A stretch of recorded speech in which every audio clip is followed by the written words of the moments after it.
Hello and welcome to Open Mind UFO Radio. I am your host, Alejandro Rojas, and I am here with my good friend, Douglas Smythe. Hello, Mr. Smythe. It's good to be back. Hello, how are you? You are our special guest. You are kind of the guy that I bounce ideas and stuff off of. You're the color guy. I'm like the medium between you and the audience. I'm the guy in the middle. Yeah. Like in ancient Indian theater, I'd be called Vadushka.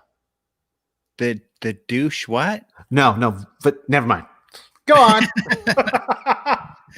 So I'm admiring your shirt. You have an old school MUFON shirt. It's awesome. I go way back, man.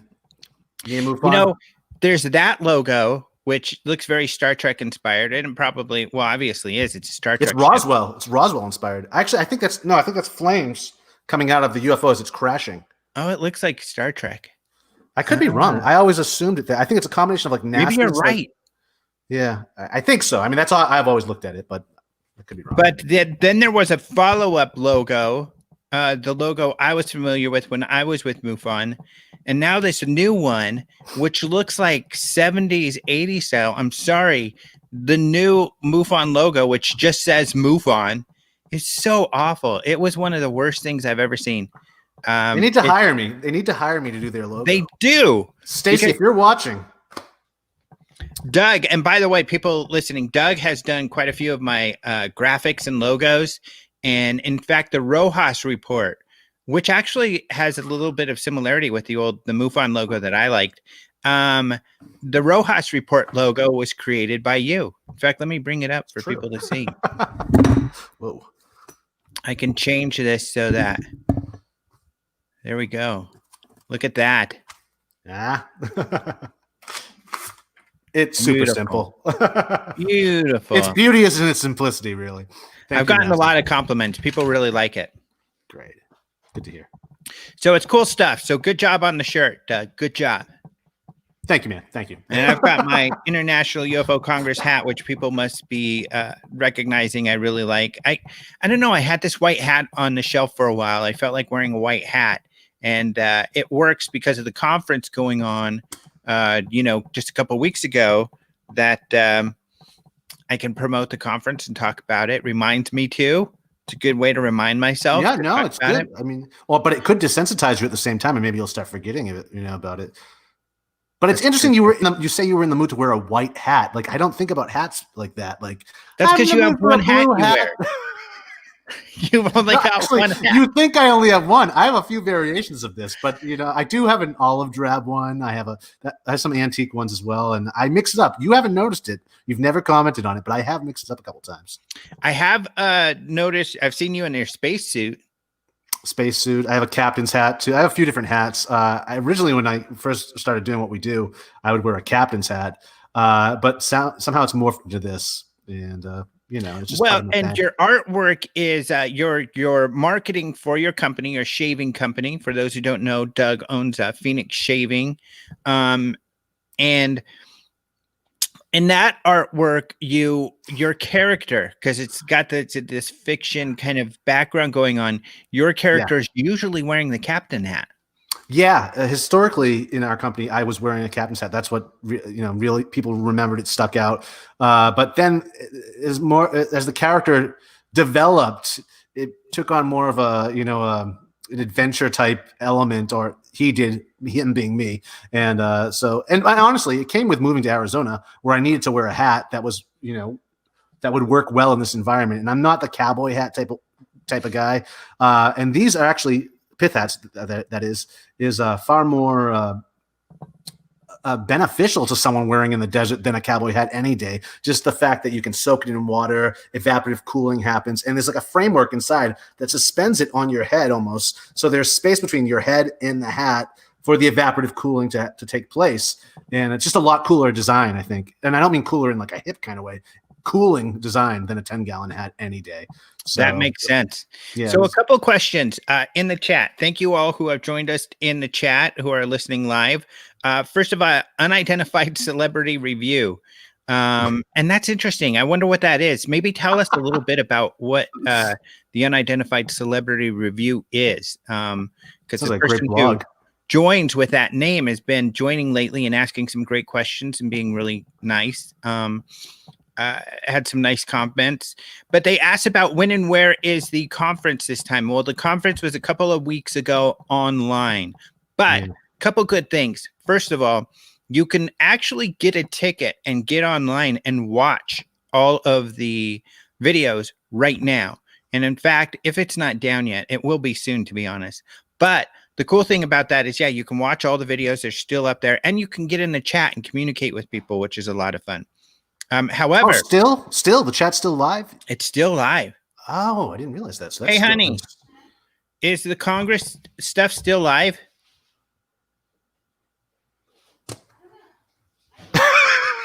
Oh, we're not sure. It's set to automatically. Well, essentially 2 weeks after the conference, it was supposed to remain live. Oh, there she is.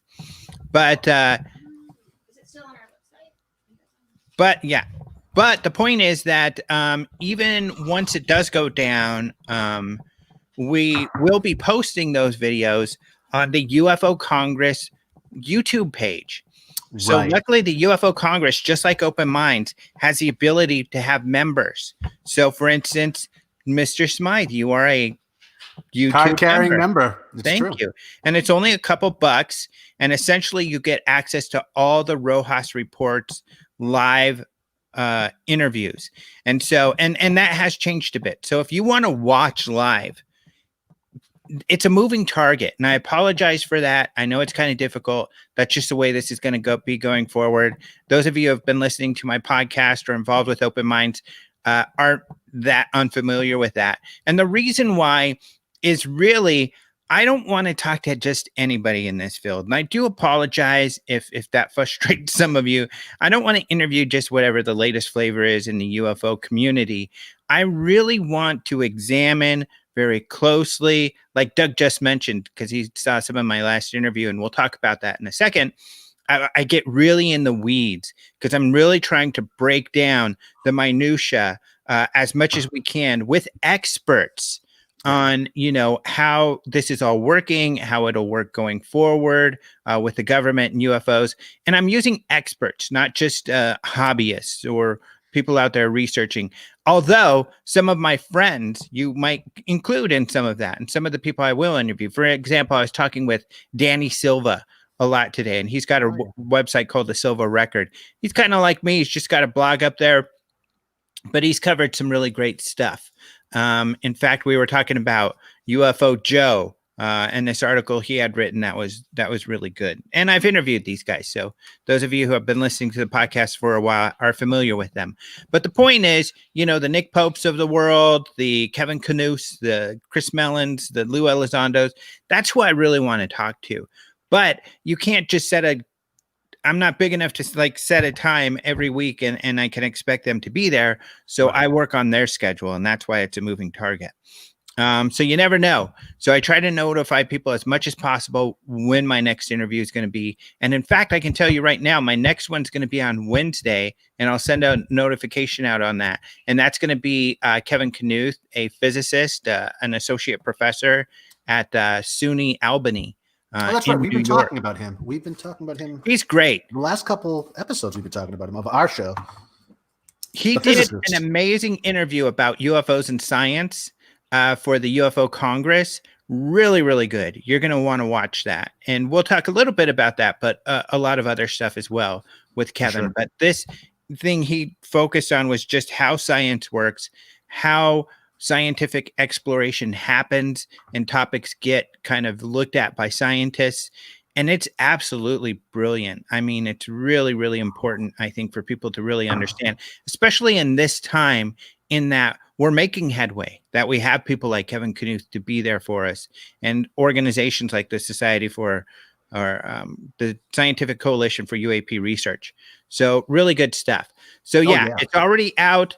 And if you go to UFO Congress, you'll be able to join their memberships to see all of those recordings that we did a couple weeks ago at the event. So that answers that question. There's another question, probably about your hat. Just kidding. People love this hat. It looks like a UFO. Oh, let's see. So the Unidentified Celebrity Review that person is an actor in LA that talks to fellow actors and writers about UFOs. I also do reviews on movies, documentaries, and TV shows on the topic. Awesome. Really cool. Well, thanks for joining us. That's exciting. Um, Have we seen you in anything? and I'm a big fan of celebrities getting involved in this field. Some people get really upset with that. But I don't understand why. They're like, what does a celebrity know? Well, it's not necessarily what they know, but anybody with any notoriety is putting their neck out a little bit to get involved with something that may be fringe. Of course.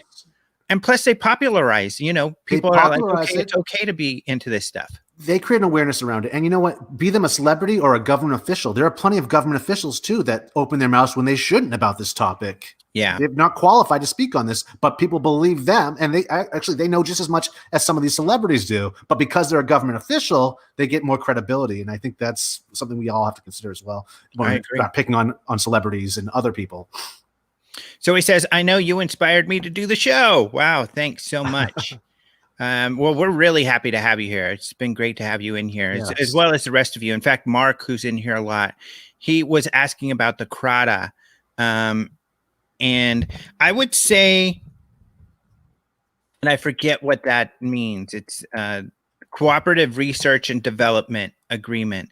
I can't remember what interview I did. Maybe it was Nick Pope, or actually, now that I think about it, it was probably Brian Bender. And we talked about this. And like you said, a CROTA is it's kind of like an initial handshake that we'll work together in the future. And potentially this can turn into an actual funded program. But it's not anything like that. It's just essentially an agreement with one another. So for those of you who don't know, To the Stars made this agreement with the Army in order to test anomalous materials. However, we really have very little to no information on that right now. So I really can't say. Any information I've got is that they haven't shared any details about what they might be looking at or their findings, and which is kind of, I think, if people want to know about this, start asking To the Stars, like hit them up, especially and Tom DeLonge, and Chris Mellon and Luis Elizondo, all of whom are on Twitter, and Twitter seems to be something that they watch, they monitor. So I would go hit them up on Twitter and ask them these questions, and hopefully they'll give you some answers, or they'll address it in their next podcast if they do another one, which hopefully they do. But Unidentified Celebrity Review, I'm going to call you UCR if that's okay. I was going to say I could say TUCR and just call Tucker. you Tucker. Tucker. Yeah, exactly. Which Tucker's a neat name, but it makes us think of some other Tucker that's been involved with UFOs lately. Or something that rhymes with Tucker. Ooh. Like trucker. But anyway, yeah, we don't know a whole lot about it, except for the point is the good thing about it is it's getting the foot in the door and saying, okay, we could work together and hopefully come up with something in the future. Yeah. So it's a good thing in that way. And we have heard, like, even Steve Justice, who used to work for Lockheed Martin, who's working with To the Stars, mention how they really feel that some of the materials that they've examined have anomalous properties to them. But they haven't given any details for some reason, and I don't know what they're waiting for. It wasn't in season 2 of Unidentified. I don't know what's going on with that. So it's a great question. I get it a lot, but thus far they haven't been sharing a whole lot of information. Oh, Unidentified Celebrity Review. Your name is Luis Jimenez, so I'll call you Luis. I like Same Tucker as Elizondo. Luis Elizondo. What'd you say? Nothing. You don't want to say now. No, so I said I like Tucker better. There we go. I will try to. Oh, by the way, he says check us out. So everybody go check out Unidentified Celebrity Review. So we will check that out. Yeah. Anything else? If you have more questions, feel free to put them in there. I don't see any right now. So moving on, Nick Pope. So I did my latest Rojas report was with Nick Pope. Like I said, now those live interviews are no charge. So a lot of you were able to come in and join and see that. Now you do have to pay if you want to watch the archives. You have to join on YouTube to watch those archives, or join on Patreon, because I upload all my videos onto Patreon too for my Patreon subscribers. But here's a question, and I'll answer this, and it's good. Will the new Space Force release UFO data if they have sightings? No, nobody will. Nobody's going to. And this is a good segue into my Nick Pope interview, which is all the signals are the military, even though they started this UAP task force, have no intention sharing with us anything. No. At all. And, we talked about, that was a big part of our conversation with Nick Pope. Stephen Gassel, a Swedish writer, also John Greenwald of the Black Vault, have had some correspondence with the DoD, and they've essentially been told, no, this stuff is classified. Our investigations into UAPs are classified. Our findings are classified. It's all classified. And we have no plans on changing that at all. Yeah. No, there's no motivation to share that with the public at all. Yeah. So the answer will be, will the Space Force release data if they have sightings? No. At this point, no. And this actually also brings us to, and I'm gonna bring this up on the screen, and it's almost like, I don't know if Lou has seen some of my recent interviews. I've not been able to get a hold of him, to be completely honest, lately. So I don't totally know what they're up to. It's been a couple weeks since I've talked to him. But it's almost like he's been looking at my stuff, because Lou posted this to the stars. Progress versus Congress. A reminder to our elected officials why they should take UFOs seriously. This is what I've been talking about. A lot of the UFO community, and this was a lot of the conversation with Nick Pope. And in a second, I'll ask you for, your thoughts on this, Doug, what you looked at. But a lot of the UFO community is still talking about how this is a beginning of disclosures here.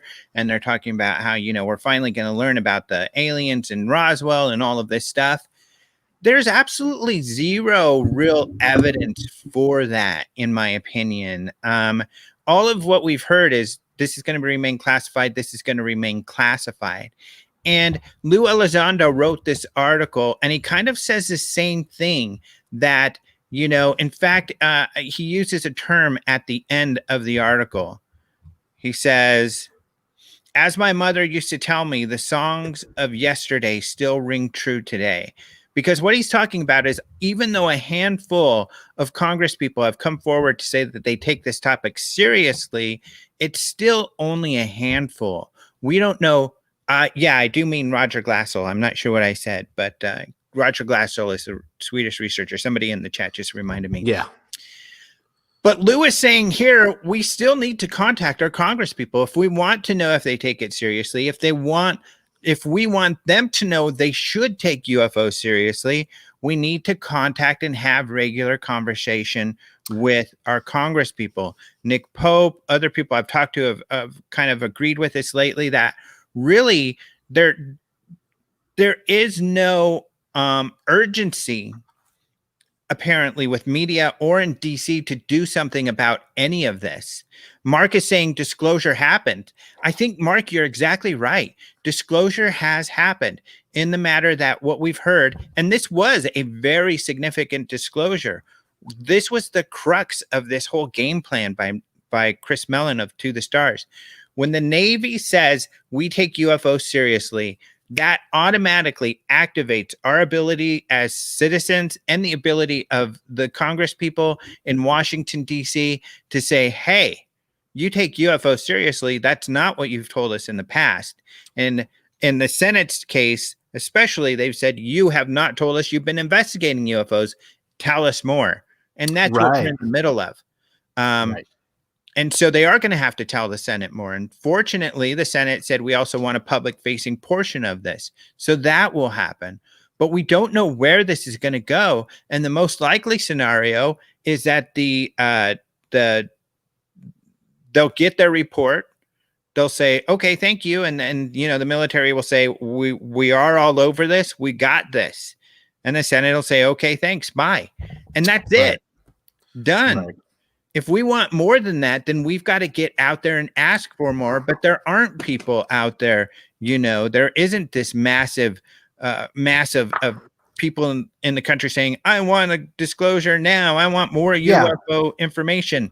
We need a representation is what we need, or a lobbyist, or someone lobbying for that, or someone we can, something to represent us.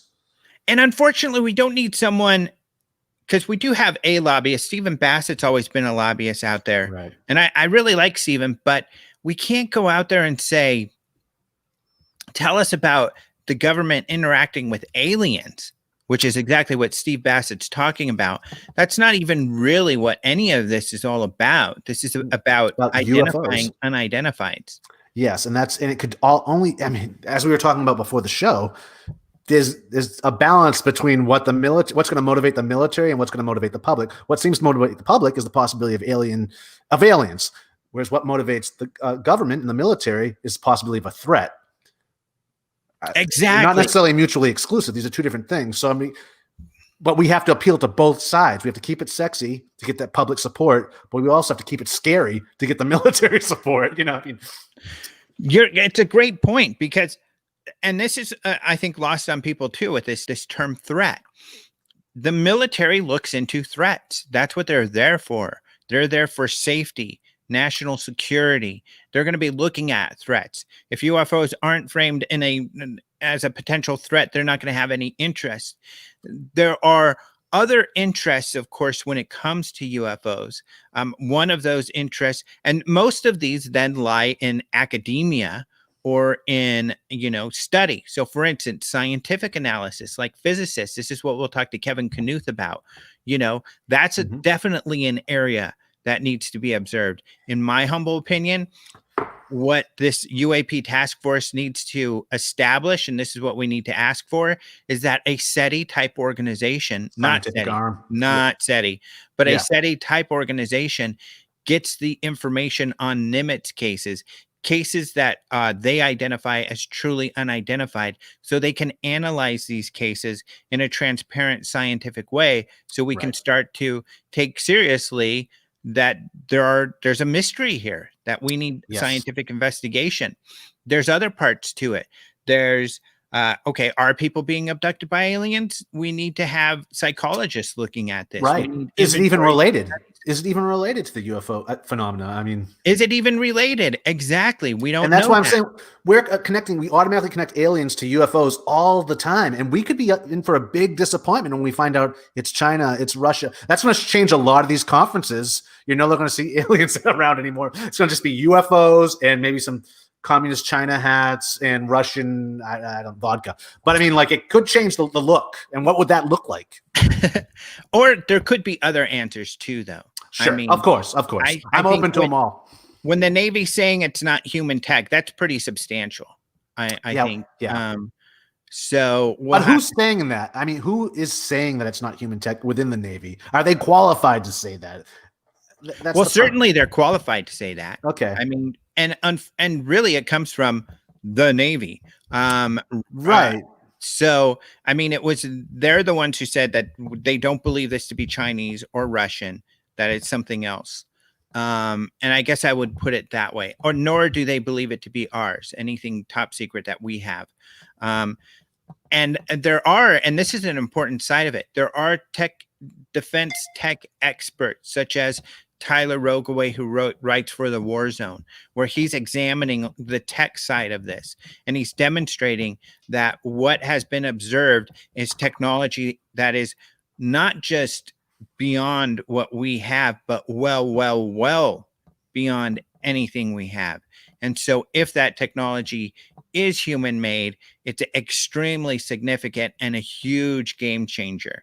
And that's why I really love Tyler Rogaway, his involvement, because he's really wrestling with, this seems to be something that is tech way beyond our own, but it can't be. That's absolutely impossible. And so you've got this kind of cognitive dissonance, this struggle. How can this be true? How can this be real? And that's kind of the area that a lot of people are going through, and they need to go through. And he's struggling with, okay, all the implications of some kind of secret project of a technology that's this far beyond our own are humongous. They're staggering. But so are the implications if we're being visited by civilization more advanced than our own. So the implications all around are huge. Sure. But to him, at least it demonstrates this is a field that needs research. This is a topic that needs to be looked at so we can figure this out. And that's how it's also being sold, I think, to the Senate and to the military, that we need to look into this, whatever it may be. It's beneficial regardless. So yeah, it should be looked into. Out of that Nick Pope interview, what was some of the other stuff that you saw in there that was kind of different as far as, or thought provoking? Well, I just thought, I mean, you guys began with the debate and the topic of bringing up UFOs with the candidates and what their thoughts on it. And that was never going to get into this debate. First of all, nothing of any sense was going to get into this debate. So I thought that was interesting when you guys brought that up. But let me see. Oh yeah. And I don't know if it was Nick or you or anyone saying that this is something that they could possibly find some common ground on. I don't think these are the candidates for that. I don't think because they do seem to be contrarians when it comes to what one thinks over the other. Maybe they're when they're in their presence. I don't think that's true. Yeah, them are contrarians. If they were asked individually, I guess my point was I could see them both saying, because I don't know that Biden's ever said this, but Trump essentially said, I don't believe in UFOs, but if they want to look into it, it seems like something they should do. That's essentially what he said. He did say something about Roswell but it didn't make much sense. Weird. But I could see Biden saying something similar, that it's an area of study that should be looked into. I just feel like Obama never really took it too seriously. It was always didn't. But John Podesta certainly did, who worked for Obama. Sure. I don't think, even though Hillary Clinton was friends with Lawrence Rockefeller, who was really interested in UFOs, and she obviously, is familiar with John Podesta, who was her campaign manager. Yeah. I don't think she thought. I think she was a bit more like Obama. She didn't really think twice about it. Well, it's her husband. It was Bill Clinton that I think was more interested in it. It was Bill. That was the first time I heard it, was during the 90s when he was president. He was going to look into the JFK case. He was going to look into Roswell. He was going to look into all these things. So, I mean, I think it was his interest, and she just kind of adopted that when she started running, so many years back, took on that. But I think he's the guy that has a genuine interest in space and in ufology and in whatever. But I think that's his passion. Or not necessarily passion, but interest. Yeah, I agree. See, and there's a lot of these comments, like there have been all of these things that had supposedly happened with people getting hurt or healed. The problem with all of that is it's just all anecdotal information. I think what's really important about, like, Diana Pasulka is another academic who's been involved with UFOs recently, and Jacques Vallée, who's been involved with UFOs for a long time. They've talked about the similarity between religious experiences and how they're described, and these UFO alien experiences and how they're described. And I think that we can't forget that people throughout history have experiences that they can't explain, and they interpret them in different ways. Yeah, whatever the popular context is at the time. Right. It doesn't necessarily mean a physical interaction has occurred or that a third party was involved at all. And that's been demonstrated, I think, over the years. Even John Mack didn't believe there was a physical aspect to the abduction scenario. Although he did believe there could have been a third party interacting with us in a non-physical manner, which was pretty interesting. We really haven't even started seriously investigating all of these things. Dr. John Mack, I think, was a serious researcher, but it was his research doing it on his own. Bud Hopkins was an artist, not a scientist. Some of the people that Mark is bringing up. Dr. David Jacobs is a historian, certainly should not have been doing any regressions, in my opinion. I feel that Bud Hopkins and Dr. Oh, Jacobs yeah. really did do hypnotic regression completely wrong. Yeah. And I More say harm that than good. from someone who has a certificate in hypnotherapy, and a background in at least a degree in psychology. So, I mean, what they didn't do it right at all. Right. I could very easily take someone and say, hey, have you ever had an alien experience? Have you ever heard about these aliens? And lead them. Yeah, lead it and and then implant do a regression, unintentionally. Yeah. and you're going to tell me all about aliens. Yeah. I mean, it's false memories. Exactly. That was big in the 90s. It was huge. All the stars were sexually molested as children too. It's very similar to what you're talking about. So inserting false memories. That's the sort of research that needs to go on. So far, it's been a lot of hobbyist stuff when it comes to UFOs. We haven't gotten to the point where we can do some really concerted research. And hopefully that's what's great about now, is that we're moving to a point where I think we can begin to do those and begin to then start to talk about some of this as evidence. Because I think some of those cases are really strong, but unfortunately they're still completely anecdotal. But because there are so many strong stories, that's why it's something that should be taken seriously and not laughed at. There's something going on. And I feel like Mark is yelling at me when he's using all caps there. I'm sorry I said Chinese or Russian. Yes, it could be us. It could be Black Ops as well. It could be our own government. There's definitely that too. I should have included that, Mark. But see, that Mark doesn't know that. Sorry, Mark. You do not know that all UFOs are not Chinese or Russian. And in fact, the odds are that some of them are. In fact, I would say definitely, there's no doubt some things reported as UFOs are Chinese and or Russian tech. Zero doubt in my mind.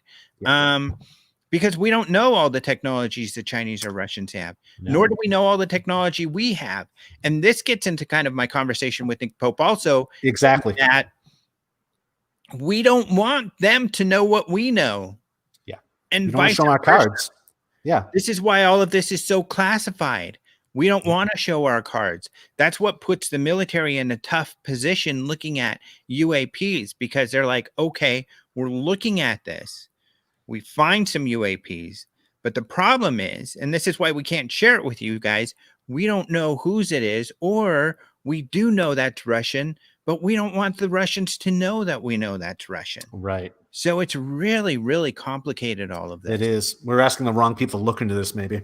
Yeah, I think you're exactly right. There's a limit. I think that's a great point that you made right there. There's a limit to what the military can share with the public safely, given their mission and their reason for looking into this. Right. That's why I keep arguing why we need like a SETI type scientific organization. An independent. Yeah, I totally hear you. I agree with you. But we would need the sign off by the UAP task force. And I don't know that that's going to ever happen. An example would be Nimitz. So Nimitz, the Navy was willing to go on the record to say it's a true unidentified. We don't know what it is. We don't believe it's Chinese, Russian, or ours. We don't know what it is. Right.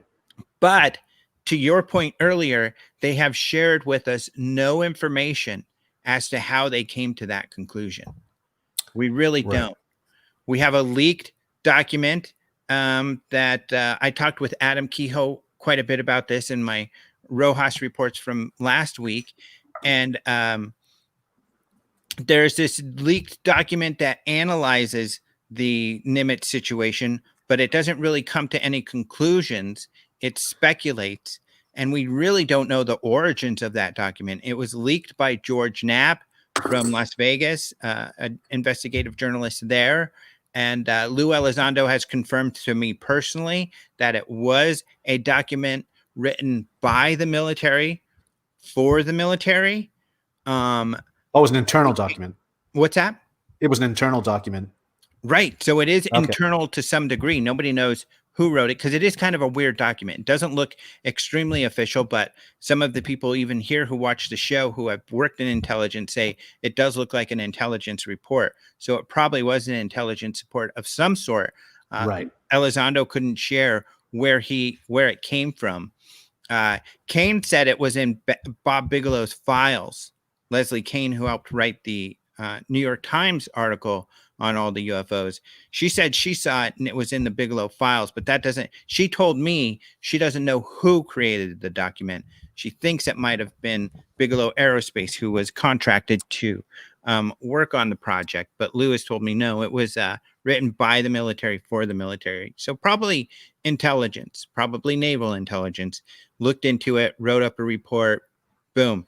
But we don't know. Even those videos, they say represent true unidentifieds. The Navy said the 3 videos we're talking about. The 3 videos. Yeah.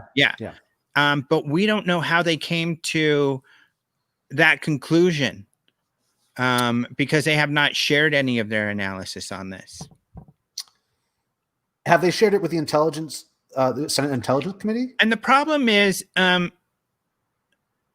has that document been shared? Yeah. I don't know if that document has been shared with, I would imagine it has been. Yeah. All we know for sure that's been shared with the Senate, with the senators, we know that they've been briefed. And we know that some of the Nimitz witnesses, especially the jet fighter pilots, were involved with those briefings. Right. Okay. So, and Mark is saying here that I don't agree that we look towards officials or elected officials for any real answers. Well, I'm sorry, Mark, then you're not going to get any answers. Civilians can't do this as a hobby by themselves and figure out anything. Yeah, we need insiders. We need people on the inside to work with us. Yeah, how can I say that? Because I've been writing about, for the last few decades, about the decades prior from 1947, where we've been looking into this, and we figured out practically nothing. We figured out that there's a lot of crazy stories out there and that these sightings and crazy stories continue. That's all we figured out. We've really figured out nothing. And until we get some sort of organization or organizations with better funding and resources who can do this sort of investigating and research that we need, we're not going to figure anything out. So we really need to figure stuff out, and we haven't yet. So Mark, regardless of what degrees we have or anything, I mean, we really need stronger concerted efforts. That kind of brings me to James Fox. He's got a new documentary coming out. I'll be interviewing him about it in a couple of weeks. The documentary comes out in just a few days on October 6th, and it's a great documentary. It really covers... What's that? Say it. What? The name. Oh, The Phenomenon. Do, do, do, do, do. Sorry, I was waiting for my cue. And you just kept on. Phenomenon. We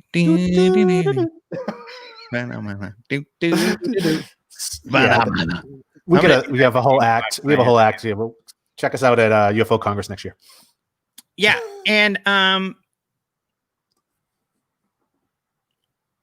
they say you don't. Well, I don't understand this. Oh, well, sorry. Mark says, Doug, you don't know what you're talking about. I don't know what he means by that. But wait, where's that? You don't know what you're talking about. Anyway, you really don't. The Phenomenon, which is a documentary coming out in a few days. Someone says, talk to Valet. I have talked to Valet several times. Have you? Ooh, burn. I'm just kidding. I don't know what I'm talking about. What? I don't understand what what he commented on. I don't know either. I didn't even talk. I've talked to Valet quite a bit. Do you have our names confused? Valet would agree. In fact, Valet doesn't like to say aliens. In fact, he often says UFOs are not aliens. He's actually agreeing with you, Doug. When I interviewed him last, I think I kind of pressed him on that, and he finally said, "Okay, I do believe some could be aliens." But his point was that there's so many things that these things could be that we don't know. That we don't know. And well, I'm talking about what Valet is saying here. That's what Valet says. Mark, you said talk to Valet. I did talk to Valet. This is what Valet tells me. So, but Valet, I think, is right. He's looking at this from a very scientific perspective in that all we have is a limited amount of data, and we can't start jumping to conclusions or getting married to any of our theories. Science isn't like that. Science is just the opposite. You try to disprove your theories in order to see if they hold water. And we For just sure. don't have enough data to do any of that yet. So the point is, we don't have enough data. The good point is, and I guess where I'm getting at, I think everybody wants everything at once. The silver lining is that at least now, and this kind of moves on to my conversation with Kevin Knuth next week, at least now we can talk about this topic in a serious manner. The Senate is asking for more information. Worst case scenario, a UAP task group has been created. It is a focal point for research in this area, and that will continue on from this day forward. That even though the difference is, unlike Blue Book, which was a public facing department, and Nick Pope got into this a bit, this department will not be public facing. Most of what they do will be classified, but at least it's on record and it's okay. And it's out there that the military takes UAPs seriously and they're looking into them. That's a huge change. That does allow for a lot more movement. It allows for hopefully, more scientific research or organizations to get those fundings. It allows for us to go into academia, to universities, and to hopefully inspire this sort of work. At the Congress, we had a panel with Kevin Knuth, physicist at SUNY Albany, Tim Brigham, a former professor, and he's still doing education and research. He's also got a PhD in psychology. And Diana Pasolka, who is a full professor studying religious studies. And this was kind of the topic we talked about. How do you move that over? And it was incredibly insightful. And how does academia get involved? And even today, she said, until you have tenure, don't even say the word UFOs. No. Don't give any indication that you're into anything fringe, because you could damage your career. Once you have tenure, then do what you want. Right. Kevin Knuth, I don't think he has tenure yet, but he is an expert in his field. He's a recognized expert in certain areas of physics. And that's what makes him a little more emboldened to express his interest in these arenas. So, we've got some movement going on in that way, but that's the sort of thing we need to foster. And that's really where we're going to make ground. If we're out there, doing business as usual for the last few decades, saying aliens are here, the government knows it, aliens are abducting people every day, my neighbor got abducted by an alien, nobody's going to take you seriously, especially when you have zero evidence besides anecdotal information to share. That's been the same thing for the last few decades. We're in a unique position. We need to take advantage of that unique position that we're in, which I think is exactly what Luis Elizondo is saying here. I think everybody needs to go read this article from To the Stars, because it's backing up what I'm saying. And I think he's exactly right. We can't be complete. We can't, it's not business as usual. And we do have something that we can do to help move things forward. Yeah. Business is unusual, I would say. Yeah. Like this current administration. It's tough to get anything else in right now. So, we are in a very unique place, but how do we get it in there?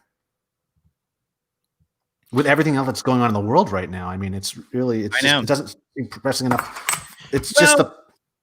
I think you can get timing's off, because business continues. People are working, people are doing stuff, and it is working. It is happening. We do have the UFO Congress happened. We have during the pandemic. Sure. Kevin Knuth is out there sharing information. SCU, which I'm working with, we're going to have Michael Masters, another professor, PhD. Oh yeah, no, it's happening independently. There's no doubt about it. There's definitely a lot of energy going on. I'm talking about within the government. I'm trying, making this something worth looking into for them. Well, even when there's so much going on. Yeah, even that's happening. I guess what we need,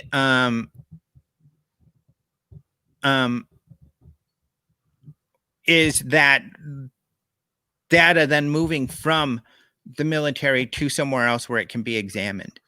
And that's the aspect where we have the ability to do that sort of thing. Right. I think okay, I see that totally. This is a perfect time for something grassroots almost to grow out of. Yeah, just to exemplify that they're Yeah. because I think what's happening is we see a lot of hits on UFO stories when mainstream media covers them. That Right. demonstrates there's a lot of people interested in the topic, but it doesn't demonstrate that there are a lot of people who are unhappy with the state of affairs. I mean, there could be a Right. lot of people saying, "Whoa, UFOs are real. Thank goodness the military is all over this. Good enough for me. I'm Yeah. going, going on with Let's my watch life." some football. Yeah. Yeah, exactly. And Yeah. I think that is good enough for a lot of people. What else Yeah. do you want? And I Yeah. think, people in my experience, when you talk to and I think all of you can agree, when you talk to the regular person out there, it's not like they're totally anti that aliens could exist. They're just like, all right, what do I do about it? I got to go on with my life. Sounds like the government's got this taken care of. All right. I mean, there aren't a whole lot of people that are the activists, which are like a lot of those people that are putting messages in the chat right now who are, you're out and you're motivated to get out there and get some information out and talk about this. Not everybody's like that. And I think you Right. guys can agree in that. For instance, everybody in my family is pretty much into this topic and believe there's a mystery here, but I'm the only one out, trying to talk to people and get information out and Right. everything. And I think that's how most people are. So I'm I just think it's just we need to be very grounded and have a more realistic uh, view of who we are as a community or as people pushing this effort forward, where the government is in all of this, and what we can do to move things forward. Because I think a lot of people are complacent that, all right, man, it's any day now. Because I hear this on the internet all yeah. the time. Any day now, they're gonna continue with this disclosure they're doing, and they're gonna tell us about the aliens and everything. No, that's not gonna happen. People have felt like that for decades. Oh, it's And like the end. Yeah, the end of the world is coming. For decades, the end of the world's always coming. Same thing with disclosure, it seems. we've heard it from Nick Pope, we've heard it from Brian Bender. That is not the sense. That's not what people are saying in DC, in Washington. That's not it's not that sense at all. And they are much more lackadaisical about this topic. Oh yeah. So if we want that to change, we've got to do something. All right. So let's see what else I wanted to talk about. Oh, this is an interesting story too. I wanted to let people know about.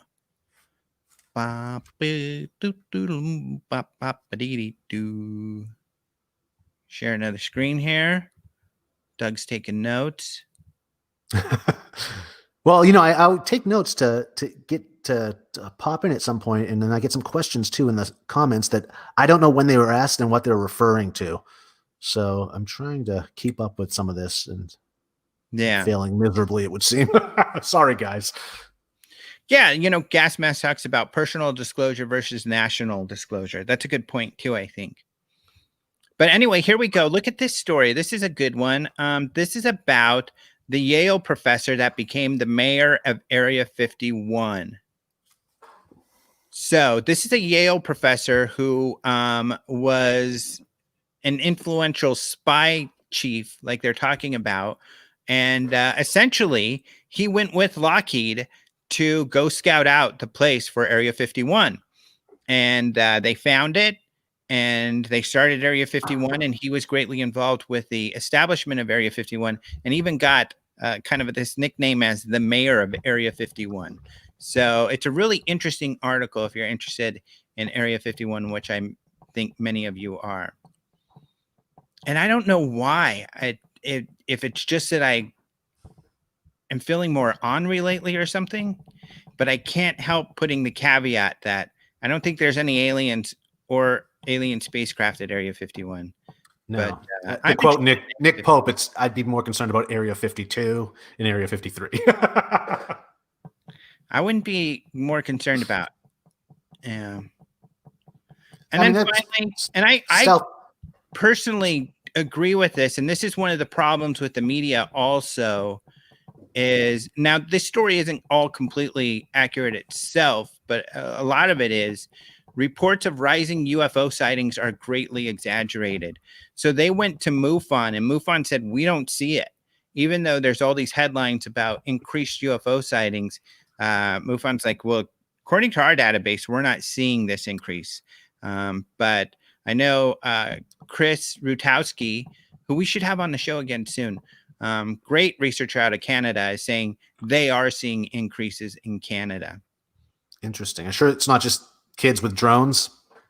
Who knows? We don't know. So Canada is being Visited. Yeah, I mean, drone swarms over Canada. And I wouldn't blame them, especially these days, because Canadians are widely known for being much more friendly than and Americans. Welcoming. Yeah, they're not going to shoot them out of the sky, is what it all comes down to. Right. They're probably going to be like, share a beer with them, hang out, and talk. Unless it's beer, eh? Take off, you hoser. I don't know. So there's a couple news stories for you also. So there we go. Lots of big talking and debating. And I mean, I think the gas mask has it in a way right in that he brings out that difference between personal disclosure and national disclosure. And I think people get really passionate about the issues that made them think about this topic, that made them convinced about this topic. But that's different from I see what you're saying. Yeah. Will create a change when it comes to the mainstream. Right. Because even any widely held beliefs that are anecdotal in nature, such as religious beliefs, a lot of people in government have religious beliefs, and those definitely motivate their ideas. Yeah. But it's still just a faith-based sort of worldview. It's not a scientific endeavor, or it's not, not anything like that. So I think we just have to divorce ourselves, or just understand that, okay, there's what I feel is convincing, but what is going to convince the mainstream? And that's a totally different topic. Troy says, I'm concerned about S4. There is no S4, at least not in the area that you're referring to. No such thing. Pretty well established. Sorry. He is honorary these days, isn't he? I know. What's with that? It's just, you know what, to be honest, Doug, I left the field a bit because I was so disappointed that we finally got to this arena with some really credible stuff. The government and the mainstream really paying attention to this field. And I got so disheartened in that the majority of, I think, the UFO community and UFO researchers doubled down on the crazy. Instead of adopting this and saying, whoa, how can we work with this? How can we help enlighten and move and integrate and work together? It was more like, how can I make this all crazier than crazy? Yeah. And there's this pervasive concept out there that we're in the middle of this major disclosure where they're going to disclose Roswell and aliens and all of that stuff. And people keep referring to this disclosure that's going on right now. Right. And what they're referring to is so separate from reality, from all of the indications of the people in Washington, D.C., the scientists and the people who are closest to this, who I've been talking to, even people like Luis Elizondo and Chris Mellon, who are right there in the crux of stuff, making all this stuff happen, that it's really gotten me to the point where I just don't feel as apologetic. I don't feel as patient for that anymore. That makes perfect sense. Kind of a tough love type of thing. This is where we are. We have to deal with reality, people. And that's where I'm headed. That's where the show's headed. That's what we're trying to do, is live in this real grounded world and try to make some real change happen. But we need real information to do that, and data. Yep. Otherwise it cheapens the credibility of the movement. And that's why I think there almost should be factions too, where, okay, you put the alien people over here, but then there should be even factions within the alien people. You have the new age alien people, and you just have the straight up alien people. And then you have the scientists on this other side. And, so that awareness can still be raised, or funding can still be raised, but we're putting it more into the science end of things. But they can still exist and do their own thing without, getting mixed up or confused with what's really going on when it comes to the science. Yeah, I agree with you, you know, and that's what's great about the SCU, although again, it's a hobbyist kind of thing. It's hard for people to get stuff done because these are people with jobs, some of whom are and zero funding or self-funded. The government. So Right. it's hard to get anything done. But I agree. You know, when I was the MUFON spokesperson, I used to always tell people because they wanted us to do everything. And I was like, we're into UFOs. Our mission is the scientific investigation of UFOs. We can barely handle that. Right. You know, there's this perception that we have all this manpower, but really it's a hobby thing. People can't donate much time. We can barely handle what we've got. So we really can't tackle these other issues. Other people can. Great people. Somebody mentioned Yvonne Smythe and Ciro. They're doing, you know, great work. The heavy lifting. Yeah. So there's other groups to look into other things, but you know, to your point, I think you're right. Unfortunately, MUFON went in the direction of trying to cover everything, and I don't think it's worked out too well. No, it was a mile long, but an inch thick. Yeah, exactly. A mile long, but an inch thick is a great way to put it. Louise is saying, "Stay ornery," and I will to some point because, you know, it is a bit tough love. It's just trying to say, look, guys. I'm not saying don't believe what you believe or you know, hold what you believe to be sufficient evidence for something to convince you one way or another. I have those myself, things that I know convince me of something, but I also recognize I can't put this in an article because I can't substantiate it. Right. It's nothing I can prove. And that's my goal, is to substantiate it and prove it, because that's the stuff that really gets somewhere, just like Nimitz, you know, when you have these jet fighters coming out. That's the sort of stuff we need to keep going with. And this is why we need to let people know. We also, I don't believe that Senate Intelligence Committee has any idea if there's even anybody out there who cares enough about UFO topic to that they, you know, share information with the public. They may feel the public would be perfectly happy with this, just knowing that the military is looking into it, albeit in these classified ways. They may feel that the public's going to be perfectly happy with that. They may be right. Yeah. We really don't have numbers regarding, you know, how motivated people are. If you want them to know that there's a lot of people out there who really want this information shared with the public, then let them know, because otherwise they're not going to know.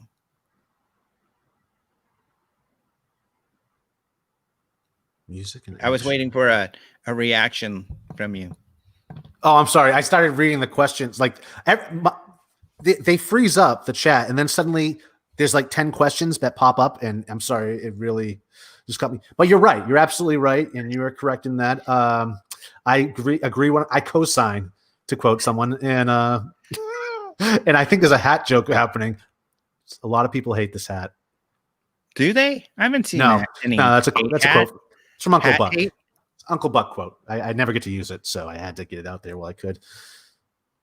No, it's very interesting, and I really highly recommend that anyone that hasn't seen it yet is watch the interview with Nick Pope, because they, as I was telling Alejandro beforehand, there's nothing sexy about this interview. They take a deep dive into what's going on and what's current on this end of it.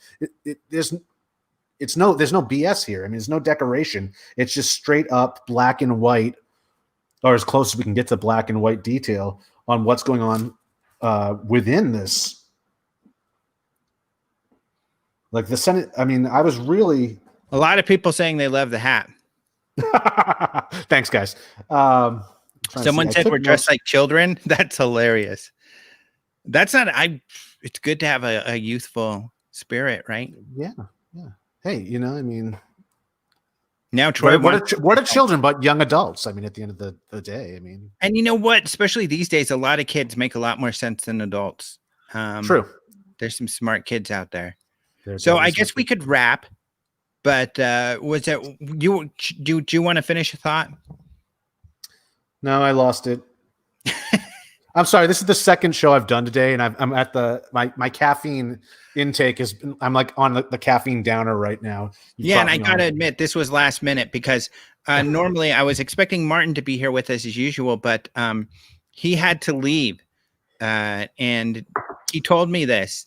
even though I still berated him. He actually already told me he couldn't do this, or he was like, I'm always happy to hop I'll on. be tired. But Always happy to hop on. so it was, but to your defense, it was last minute. Somebody says you look like Zach Galifianakis and Nigel Thornberry. I'm not sure who Nigel Thornberry is. Nigel Thornberry, is that from Spinal Tap? I don't know, but I hope it's a compliment. I think it is. Thank you. I typically get Brad Pitt, but I mean, whatever. Your beard is very Zach Galifianakis. What's this show that he has? The In Between Two Ferns, one of them. Brilliant. Good show. That guy's he's kind of chubby. I'm skinny, man. I'm like the. Sometimes he's chubby, sometimes he's not. I don't think they mean that. I think they mean the beard and stuff. And he's not always chubby. Not always chubby. Okay, put that on the business card. Not always chubby. Not always chubby. That's what I should put. Although I haven't been chubby for quite a while now. No, I never knew you in your chubby days. That's right. You never did. And in fact, if you're one of the guys in the chat right now and you knew me when I was chubby, let me know. You'll certainly find a lot of chubby me videos on Chubby Me Open Minds TV channel. If you look like 8 or 9 years ago, holy cow. I lost all that weight. It's been like 8 years or so. Yeah, dude, you're almost at a decade of being skinny, chubless. Yeah, he says it's not your belly, it's the beard. Dr. Livingston, I presume. Galifianakis. All right. Doug is a vegan, then there's no way he is chubby. Oh, yeah, you are vegan. Yeah, I didn't know I was out. You just outed me, Kevin. I'm a vegetarian, and I was chunky when I was a vegetarian. Chunky vegetarian. Yeah. .com. Sorry, guys. Again, caffeine downer, but I appreciate being on the show once more. It's always fascinating. It's always mind blowing, and it's always a learning experience.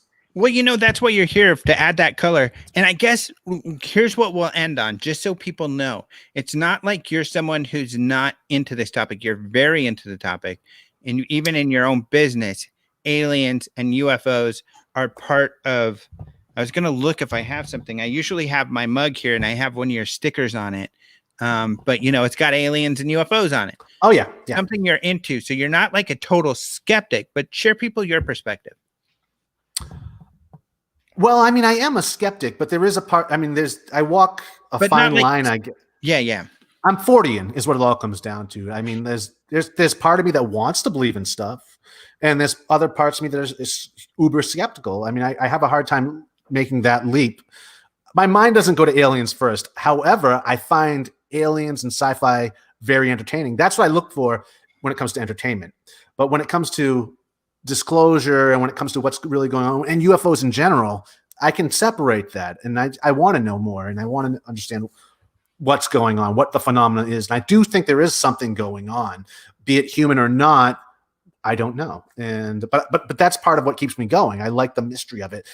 I find something comforting in that mystery, and I don't know what it is, but I'll wear it like a blanket till the day I die, or until we find out what's really going on. And you do wear it for a blanket. I mean, a quilt, more of a quilt than a blanket. I don't know what the difference is between those two things, but I think the quilt is more together. Piecemeal. The quilt can have panels with different stuff in them. So you have a Sasquatch panel, an alien panel. And they all keep me warm. They all keep me comforted. They all keep your heart. This is the quilt. Yes. Metaphorical quilt that's wrapped around your heart. That's holding me together, folks, at this point in history. And we certainly live in interesting times. And I almost feel like there's almost part of it is escapism on my part from and that's what I mean. That the line I walk, I mean, it just keeps me going in that way. But I find it all fascinating.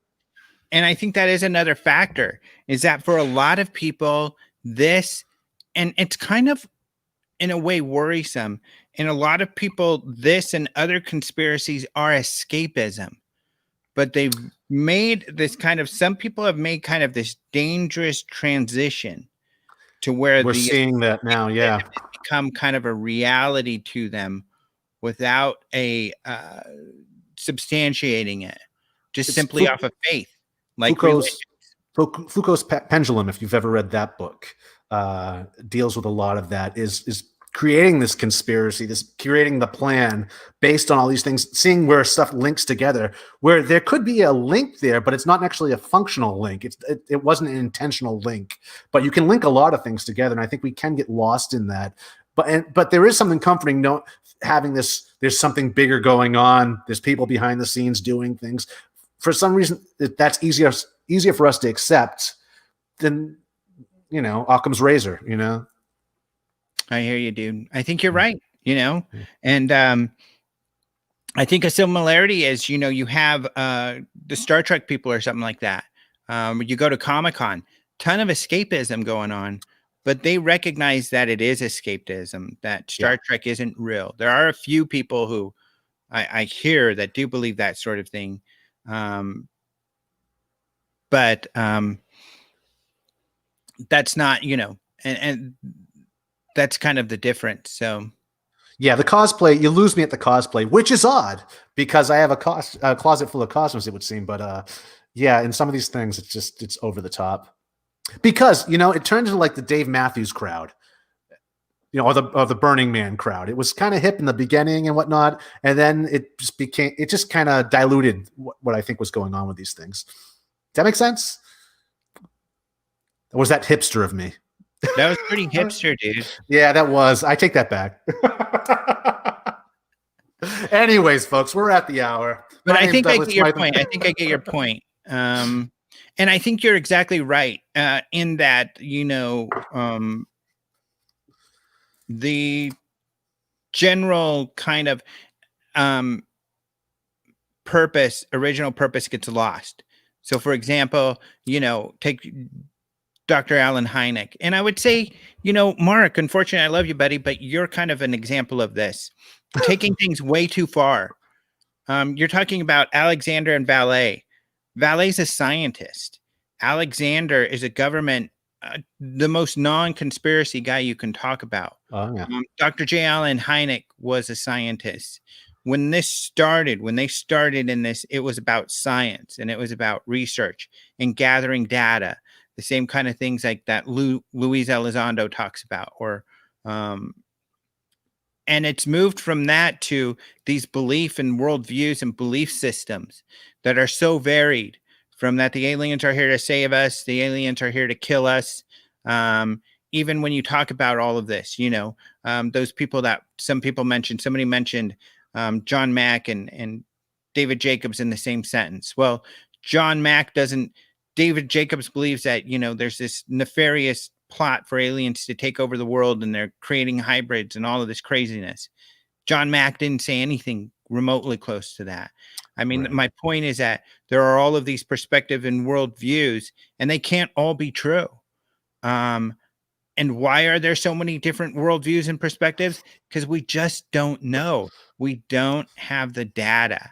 So you could subscribe to any belief system that you want, but the point is that we need to grab the data. We need to do more research, and we have thus far the work that's been done publicly is kindergarten level.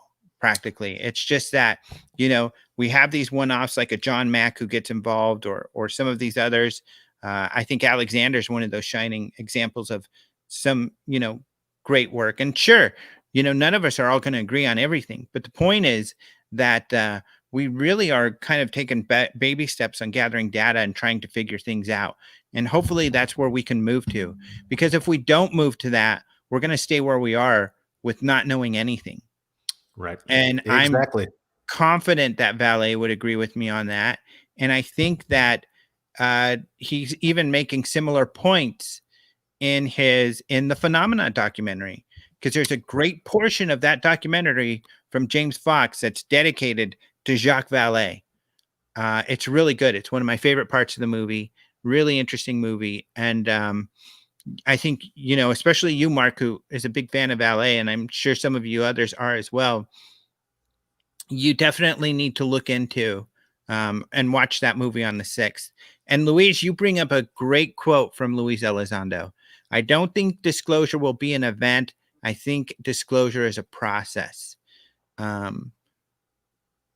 the hard part is I know Elizondo has a different perspective of what disclosure is than a lot of other people. I think my idea of disclosure is very similar to his, actually. But, you know, if somebody's looking for, and I don't know why people even believe this, that, you know, there's this whole pot of answers somewhere. I don't think we're ever going to find that. No. I think it's a slow process of discovery. Like Louis saying, it's a process. And it's a process, you know, to take his words again, that we're all involved in, you know, that we all participate in. And I think that's the big point, is we can't just be observers. We have to be participants. Yes. No, I'm sorry. I was reading some I of think these. we get caught too much in reading the. I know. Well, on our other show, I don't see this. Sitting here and we're quiet, and it doesn't make for good video. I don't typically see this happening, so this is really interesting. It just pops up, and they're all there. Yeah. So anyway, thank you all so much for watching, tuning in, being here. What were you saying? Tuning in. Oh, Troy is asking where to see. He got a funny screenshot. His computer froze. I saw that. That's one of the. Yeah, I guess. Yeah, it froze up, and I was looking at you, and you were. And I'm telling him you can send it to Open Minds UFO News at Gmail. No, you're right. You're right. That's the one I'm trying to use the most. Unidentified Celebrity. I think the internet does play a huge role in that. Internet, as well as self-publishing, is huge nowadays. Anyone can get their voice out there, so it is kind of muddying the waters in terms of clarity. Someone also said, a quick question, do I believe that we have in our custody a flying saucer? I doubt it. I don't believe that. I'm very doubtful of that. That hangar probably doesn't exist. And that was another takeaway from the Pope interview as well. You guys touched upon that for a little bit. Yeah, we did talk about that quite a bit. And even Elizondo clarified to me in my interview, if you were able to see it, if you join, you'll be able to watch my latest interview just a few weeks ago with Elizondo. And Elizondo even clarified, he's not talking about a crashed UFO ship. He's talking about that potentially materials have made it to the planet, perhaps even on an asteroid or something like that are anomalous. And that's certainly possible. And in fact, it's kind of this xenoarchaeology stuff that even NASA's been talking about lately, that we need to be cognizant of the possibility that there could be alien artifacts on other planets that we're visiting, and we have to be ready for that and look for that. And you know, evidence of other civilizations, even though they may be lost. And I think there was even a study paper that even if we find any evidence of advanced civilizations, it's quite possible, if not probable, it'll be ancient artifacts, that the civilization's long gone. Well, I'm glad that conversation has begun. Which Pope interview? That it's right here. In fact, it's just one of the recent. It's the latest Rojas report. So if you go to the homepage, look at the Rojas report, you'll see it there. Someone was asking. It's a pretty deep dive, folks. It really is. I mean, they really go into detail. But that's what you're going to get with Open Minds. You're going to get a deep dive into the socio-political issues that arise and are being addressed by our government and by credible, you know, academics and otherwise. There's no sensationalism. It's really just it's straight. It's very straight and it's very informative. They throw it a lot at you, especially in this interview. It really was good, and it's great to see Nick in his truest form. It wasn't a coast to coast interview at all. That's for sure. Really, I'm really excited about the interviews that I've gotten recently, because I think we're really to share. And I was, you know, we're looking at and researching this topic at a level no one else is. Really paying attention to the minutia, what the main minutia would do if they were paying attention to this. This is what the media would be looking into. Yes. So I think that's what's important. So I think that you all can get a lot from the interviews. And No, minutia was good. That's exactly what I was thinking as I was watching. I was like, okay, they're getting into the minutia of it all, and it's great to have that on offer for folks that really do want to dive into that. I think a lot of the time, people are watching Ancient Aliens or one of these other programs, which is just like fluff, again, pablum, and then they get to something like this, and it's a whole. They're not going to watch it. But then you got people that do want to take a deeper dive, and you could do that, but it's going to take a lot of independent time or research on your part and searching a lot of the web or whatever. Come over here, and then you're doing the heavy lifting for them. And I think that goes back to my. Yeah, it definitely is. And I think this is what I was talking about with the factions too, where you can have the aliens, New Agers over here, but as long as they're paying. If there's dues or something like that that's going into the science part, allowing for these guys to do the heavy lifting while these guys are spinning around or doing whatever they do, I think it can be beneficial for getting it out there, for getting this research done, this much needed research and funding. And I think it's the same way with, again, caffeine downer right now, guys. Well, it just happened again. End on, Doug. Thank you for that. That was helpful, but at least I don't know if you own, if you sell pith hats at your website. Is someone asking what's going on? You definitely have someone he's dying for one. I don't. Although who Childress does, David Childress, I believe his World Explorer. What is it? Let's see. Adventures Unlimited. I think David Childress does at one time at least. They did carry pith hats, I'm almost certain. So, and I was with you when we had a discussion with David Childress about. Actually, he did. He wanted to tell me about pith hats. He didn't know I already knew about pith hats, but yes, But he loved David. Your hat. Yeah, he's a good guy. He's good people. He is a good dude. Yeah, and obviously, I don't have the same opinions as David Childress, but he's a good. No, and that's the entertainment aspect, and I like that too. It keeps you somewhere in that atmosphere. But it's the entertaining arm of it, if you will. Takes all kinds, is what it takes. All kinds, yes. Yeah. All right. Yes. You gotta wonder. Excellent. Well, thanks for joining us, folks. I'm Douglas Smythe from PhoenixShaving.com, and my co-host, as always. Oh wait, this is a different show. Never mind. Go on. Plus, you're pointing in the wrong direction. I am Alejandro Rojas, Mindset TV. So check it out. I will post links to these articles that we mentioned in the comments here below. And then also when I post this on Open Mindset TV, which I'll work on doing right now, I'll put them there as always. Thank you all so much for joining us. Mark, of course, there were lots of stuff we disagreed on, but you just made the point. There's lots that we do agree on, and that's always going to be the case, I think. Doug and I certainly have disagreements where Doug will be more conspiratorial than I am and stuff. So, I can't think of any of my friends or people I truly admire that I totally agree with. There's some things I don't agree with Lou Elizondo with Nick Pope, John Alexander, all these people I love and look up to.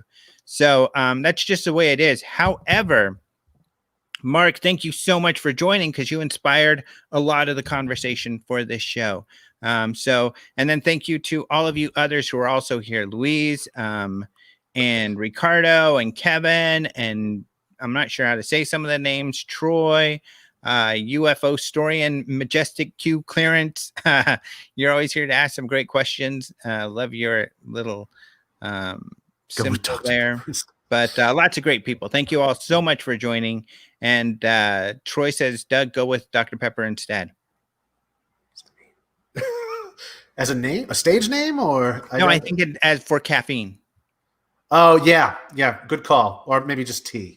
This is it's been a long day of shows for some of us, and yeah. All right, but thanks, Doug. Hang in there, dude. Hang in there. You're going to be all right. It's the weekend. Although you don't really have weekends. I don't have weekends. You got to work all weekend long. Yeah, on and on and on. All right, me too. So let's get back to work on other things. Take care, guys. All right. See ya, everybody. Let me play one of our cool little videos. Uh-oh.